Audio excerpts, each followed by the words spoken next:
Today, I want to talk about the new stellar technologies in the world of abundance. So we were talking about these things 2 years ago, and here they are today. How close are we to reaching our goal of solar, wind, and battery build out? So here in America or like globally? Globally. Globally, there is definitely momentum in the installation and using of solar energy. Don't get us wrong, like us being the people who have installed solar for a long time. The intent held was very good, to create energy that is as close to sustainable as the sun. That's the whole idea, is to receive passive fusion power. However, it was like a disease to the immune systems of the established public utility, meaning, oh, we're getting all of this energy at this time when everybody's at work and nobody's using energy. So by the time they get home and all of the solar energy is going away, that's when we need to spin up the gas-powered plants. So they couldn't figure out how to make it work with their system. And they're still that way. So a lot of the globe copied that system that we were using, because we created that infrastructure, and then still have franchising and, kickback laws that are over 100 years old. Most places have these still. Like there's an evolution. Solar was first created and used for satellites and space and stuff like that. And then we have, up into the 90s when Germany started to make a push for policy, to get the engine churning. Let's focus on subsidy in our gray country, with lots of cloud cover. So it's not exactly the best use here, but we can prove that it can be, that production engine can be started through subsidy, which it was, and then that's when China started to catch on. We could manufacture these, at an increasing rate. And that started in the 2000s. So they've had 20 years of manufacturing experience here, which we need to keep clear and understood. That definitely the manufacturing prowess is with China. Research and development is decentralized globally. So there's all kinds of battery tech being developed all over the world by different entities with different backgrounds. But at the same time, solar, is also being developed, and meaning you're getting more efficiency in smaller panels for less cost. So there's multiple things that you can keep track of in the development of solar that changes the long-term cost, equalization factors. Like how long do these things survive? Nobody really knows the answer to that because there's panels still going from way long ago, and then there's an error rate, a failure rate that is known, but yet still money is pumped into this globally. So despite any political rhetoric, we know that solar is way more palatable, attractive, viable for more and more countries around the world. And the main problem is, which I mentioned in the beginning, that all the solar power comes in when people are at work. So it's the current system doesn't use it. They just send it out and then it goes to the ground. So it's mostly grounded because it's unusable, because they're unable to store it. So with the advent and emergence of battery tech, now all this solar power can be stored and used for when people get home, to cover the peak of energy use at that time. And, you guys can look this up, but it's called the duck curve. And this shows the solar power going up during midday, then coming down, and then people come home for work here, and then it spikes the demand. So the demand versus the actual generation doesn't match because of workout. So now we have this situation where planning, procurement, installment, and activation of an entire solar battery system can be done in a fraction of the time that it takes to set up traditional power generation and distribution systems, meaning gas-fired plants, coal-fired plants, nuclear plants, etc. All of these take from 5 to 15 years to complete. Most of them are on a 15-year cycle where there's planning, procurement, and then activation. So it's a long process. But now you're talking about getting entire solar and battery structures set up within a year and a half. So now we're cutting that time by 10x, essentially. So when we hear all this political rhetoric about drill, baby, drill, gas plants, coal plants, nuclear plants. Yeah, some people will do it, but the billionaires that are in the know are buying solar and battery to power their AI server farm. Not coal plants, not gas plants, not nuclear plants. Solar and battery. The reason timing. So there's comparable cost right now, but the timing is huge because they can get it up and running way sooner than depending on building a fossil fuel plant or nuclear. So even though there's a large push towards saying, hey, you can power these things with fossil fuels, the economic answer is solar and battery. And like, if you've ever watched the All In podcast, I can't pronounce his last name, but his first name is Chamath, and he's a billionaire who's investing in AI server farms. And he gave the same argument saying, because of timing factors, the only viable choice right now is renewables with storage. So you know exactly what that means, solar and battery. I believe that's going to be the trend despite the push into fossil fuel. So I think this is the last gasp of fossil fuel. I think we've reached peak oil and peak combustion already. I think we did actually years ago, but that's open for debate. China is number one in manufacturing, and now they're installing them. And there's measurable differences already because they're not having to use coal or gas-fired plants to cover this piece that's being met by solar and battery. So batteries are just starting in China, but solar is immense. And what people don't realize is if we're able to capture all the solar that's already out there, we're already more than 1/3 of the way there to capturing all energy, capturing as much energy as we're producing with fossil fuels. All of the calculation into the future of power generation lead to we're going to build whatever's the cheapest to operate during this segment of time. That's what the decision makers are doing. And so for the longest time, it was natural gas because of the fracking build out that we've done the past 30 years. And there's a number of externalities that are associated with that. But there's a threshold here. So it's like, what's the input cost for natural gas, per kilowatt hour produced by the gas plant? And that's the threshold number that has to be equated by, it's called round trip. So how much does it cost to produce the solar that's coming into the battery? And then using the solar that's in the battery, that's the round trip. So how much can it power? And then being able to fill it up again. So that's a round trip. So how much is that cost? Solar into there, then using this. So what's the net cost? And that threshold will be different for different, industrial, commercial, residential. But I think that'll all be arbitrary in the future because it'll be abundant, the available energy to use. So you remember about a year ago, we were talking about Australia, and there was some city there that had 2 or 3 days of full energy production, and they had the big batteries that Tesla built those batteries, or? Yeah. So that was an important moment in time. The deal was made because the power infrastructure was poor there. And this is the state of South Australia in Australia. And that was the city Adelaide, Australia. There was massive blackouts. They didn't have enough generation to keep it going. They didn't have enough linemen to fix the lines. It's like, why don't we add in another piece here to see if we can mitigate some of these problems that we have in the region and test out storage in a battery form? Because there's all kinds of storage of energy mechanisms, but battery is a different type of layout and infrastructure permitting process. Like Tesla made a bet with the government of Australia saying, if I can't build it in 100 days, then it's free. And then they got it done in like 70 days or something. But then the result is that it was the world's largest battery at the time. It was able to mitigate against rampant blackouts. So those decreased substantially, didn't eliminate it, but decreased it. And the system was able to start generating revenue in other ways than just arbitrage, buying low, selling high, like grid functions, something called inertia, which means as the turbines are spinning up and going faster, that flow of photons goes through the lines at that speed. So you can do that with software, and the batteries can do that. So it mimics what the fossil fuel system does, because that's the way it was built, the infrastructure, the grid. So not too much energy flowing through any one point at any one time, and then they have all these transformers between.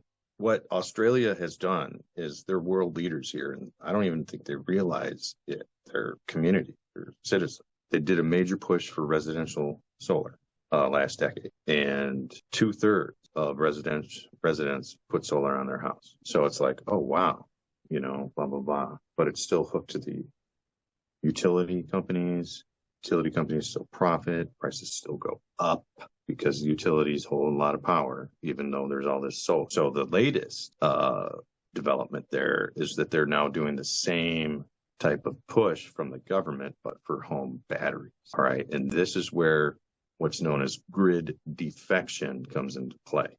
So if the energy is being stored in the battery, then less of it needs to come in from the grid. And it comes straight from the battery. So now you're having solar generated by the sun going into your battery. So you're tapping into the grid a lot less now. And that's an existential moment for utilities, so they're trying now to say, oh, but we need to maintain the grid infrastructure so we can increase the price at the same. And it's like that argument's going to be not making sense at a certain point. And that threshold is when the price of batteries come down enough to where the viability, the operation and maintenance costs of these fossil fuel plants becomes questionable. That's the best way to say it, because you're able to get the same result from a single cost that doesn't have any of those auxiliary costs with it. So that's why we're saying it's so important to have a combination of solar and batteries with pushing from government at this point. But now I've heard you say a lot about the pushback. I know that we're going to come to a time of superabundance, and at what point will we see right now the coal and gas plants are going obsolete, but at what point will they not be able to push back anymore? That it's unrealistic to push back. That'll be at the point where they cannot offer a lower price than what solar and batteries combined can offer. And that's what I'm trying to say. Solar and batteries will be offering economic benefit above and beyond what fossil fuels can provide. So it'll be cheaper and quicker, and that's why everybody's going to do it.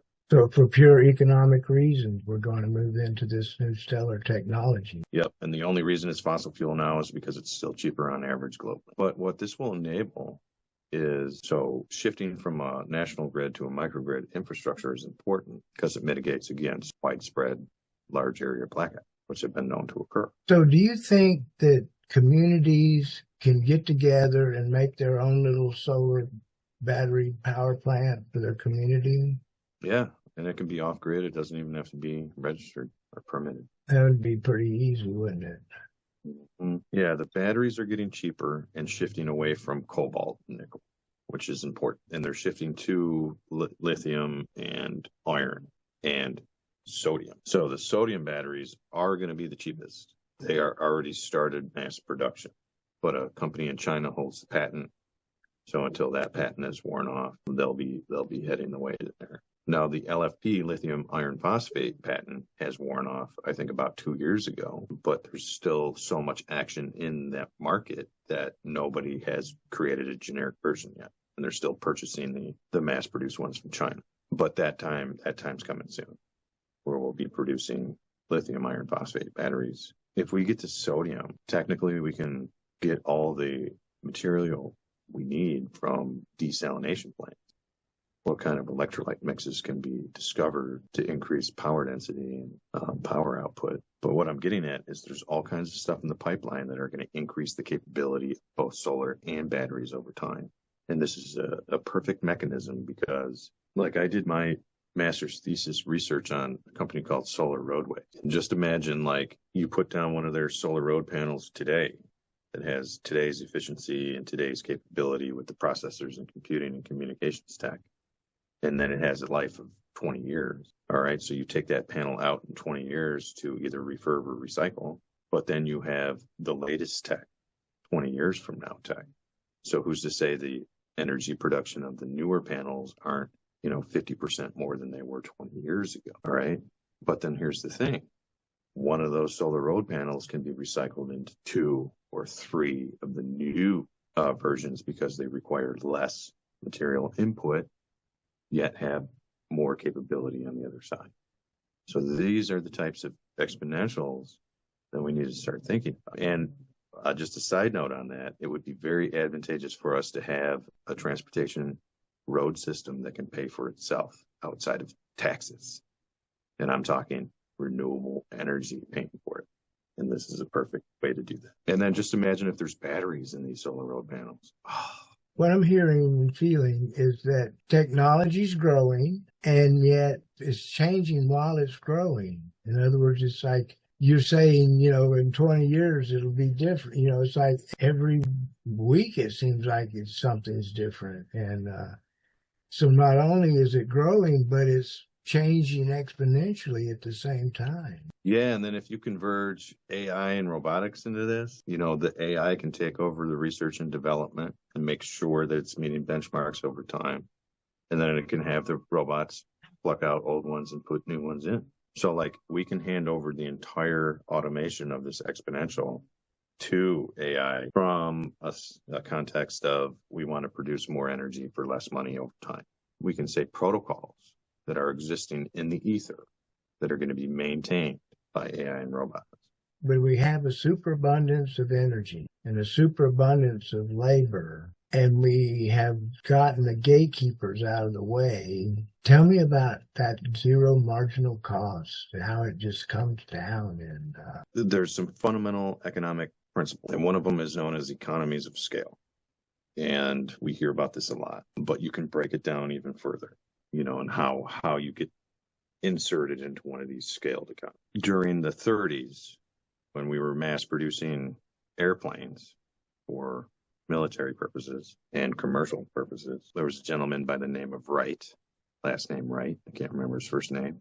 No relation to the Wright brothers, but he was observing in the manufacturing of airplanes that for every cumulative doubling of production, meaning every time we double the amount we've manufactured, the price to produce each one decreases by X. That there's a lot that goes into that, including relationships with part suppliers, skill on the assembly line, and holding power in that market. This has been, and then you can find evidence of this through a lot of different technological advances. But the main piece of it is what's the adoption rate, after we hit these heel curves in the exponential. And we're starting to see diffusion of technologies going across the world within a couple of years. So like ChatGPT, almost a billion people are using that now. So we would call that diffuse because it is in every country, just not everybody in every country is using it. How does zero marginal cost apply in things that we're doing right now?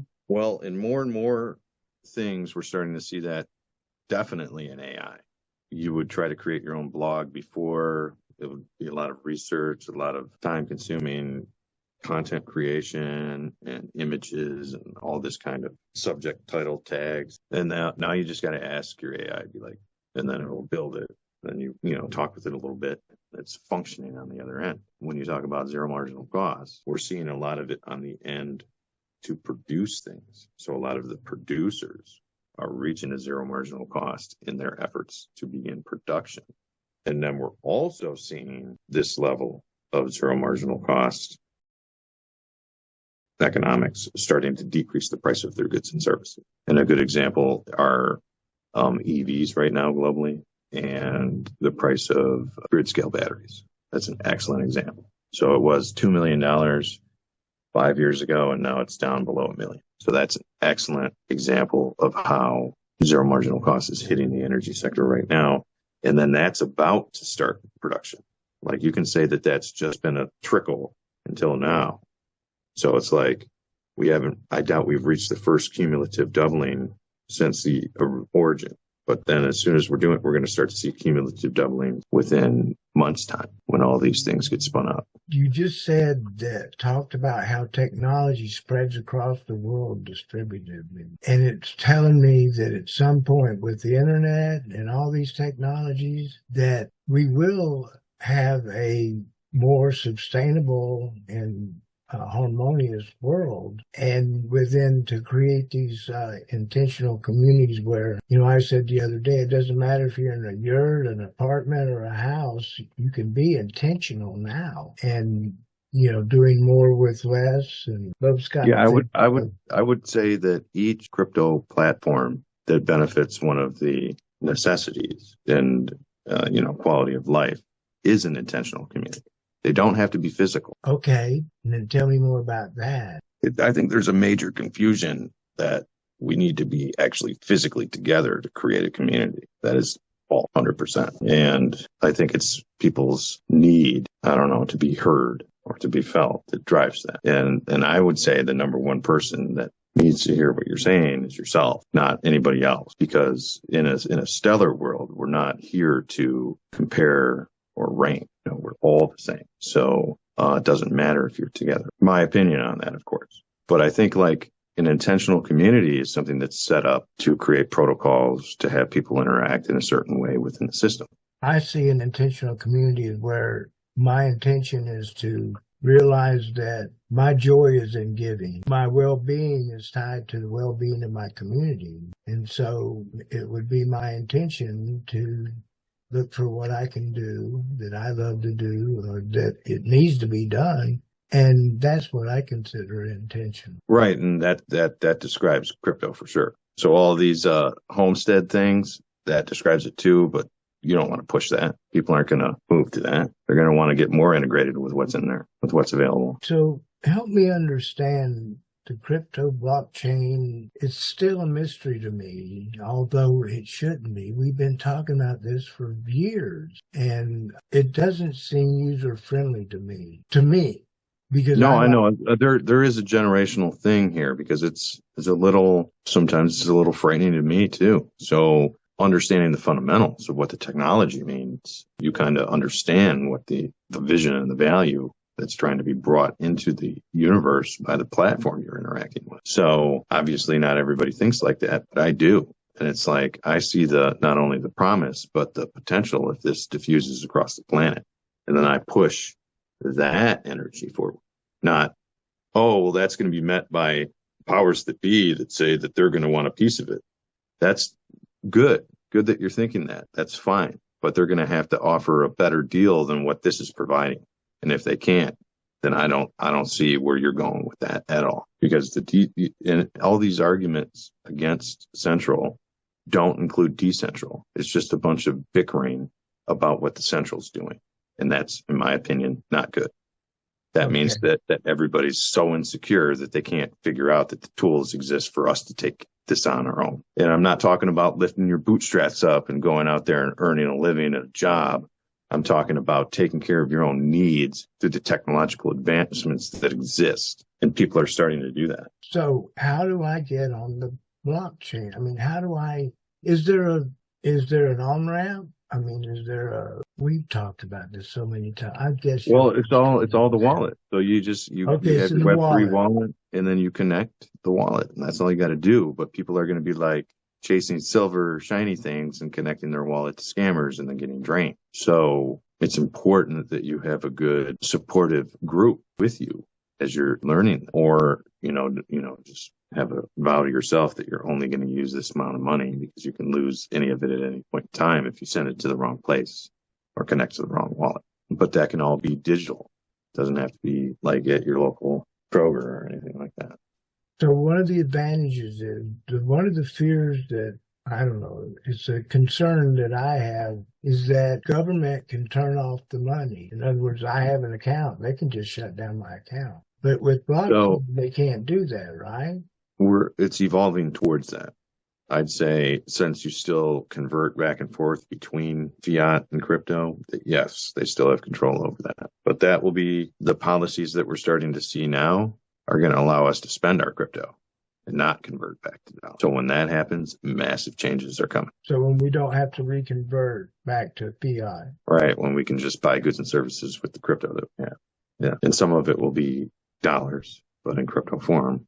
And then some will be inside of banks, some will be inside the treasury, some will be owned by the individual. So how do you address the people that still see it as a money system and don't want to have any kind of money exchange like that? Well, you got to break it down because, Bitcoin was a convergence of 4 technology to create a financial instrument or an instrument that can accept assets. One of those technologies is blockchain. And blockchain isn't just finance. It can automate any paperwork stream in any industry through smart contract. And that you don't even have to have crypto for that to happen. It's just ignorance, I would say. You said ignorance.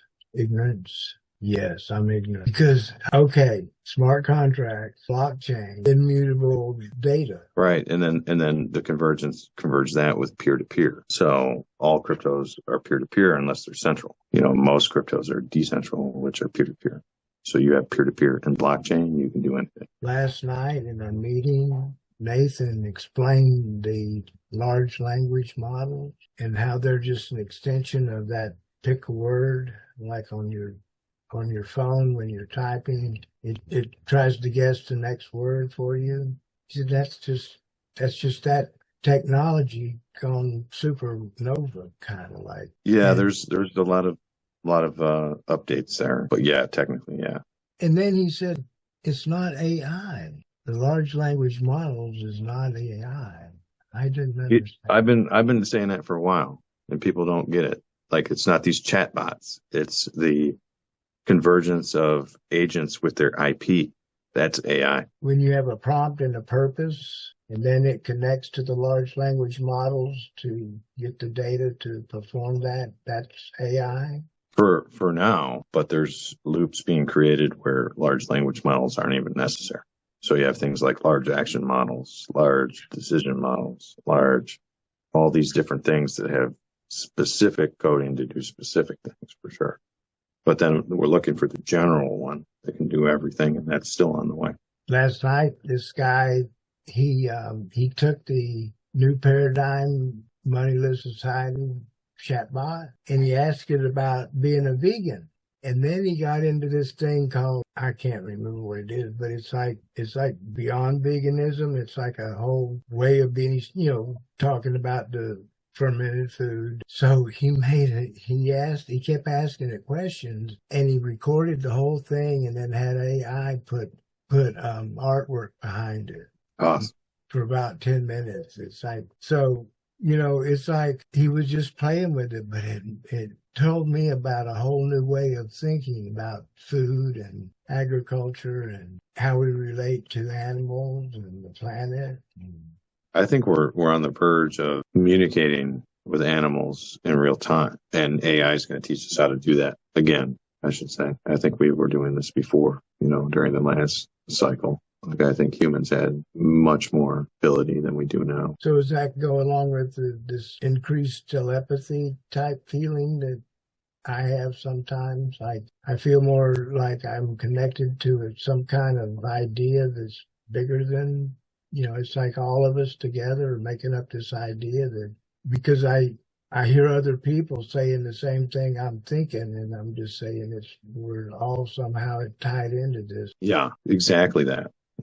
But what we're going to see is like a digital twin of this. So a digital twin of us reaching into the universe and pulling out an idea. AI is going to be able to simulate that within a couple of years because it's going to be teaching us stuff that we haven't figured out. Well, the future is now. I'm having a good time. I keep saying, well, I hope I get to see this in my lifetime. And I am seeing it in my lifetime. It's happening now. Well, the pushback's coming hard. Like in LA, they set all the Wamos on fire and shit. Yeah. It's like, get a clue. Yeah, we have a world filled with people that are questioning whether or not our sovereigns can work in our best interest. How many people are working on the good side of this? Millions. Millions? It's decentral and it's stigmergic. We heard that from the chatbot the other day, that they do it because it needs to be done, not because they're wanting to get something from it. That's an intentional community, and it's massive in decentral open source. Massive. It's not just Linux anymore. It's everything. That's like when Nathan built that chatbot. It was like, I wanted it. He told me, what to do. I didn't quite get it, but he did. And so the point I'm making is that he gave that to me. He gave that to us. He just gave it away. He's not asking for anything. Well, that's what I'm saying. So like, there's a growing number of people out there that are like, it's more about the contribution than what I get from it. All right. And that's not a movement. That's going to be something that comes from within, not something that's gathered around and then brought out with, that's something that comes from within. So it's the same thing as addiction and wanting to quit. That has to come from within. The idea here is to vibrate at such a level that people want to vibrate at that level. So it doesn't matter what you're saying at all. It matters how you're vibrating. It matters how you're saying what you're saying, not what you're saying. So you're pretty good at that yourself. I said you calm me down a lot when I'm off the rails. So your natural ability to do that is important. Well, thank you. We've been friends for quite a while now. I think friendship's important right now to me. I was in the cultivating caring communities, and they were talking about intentional communities. And I said, shit, man, I just like to have a circle of friends. And I realized I actually have it. And it's like, that made me think, you grow from where you are. And then you were saying a while ago that we don't have to be in the same place to do this. You and I are doing this, and we're not in the same place. Right. And I can still feel your energy. I can feel it. Yeah, I can feel yours too. And it's like, this is like we were talking about, it's changing. It's changing as we go. I mean, by the time I record this video, it'll be different. Yeah. So I say, if you're only seeking connection in the physical, then you're missing out big time.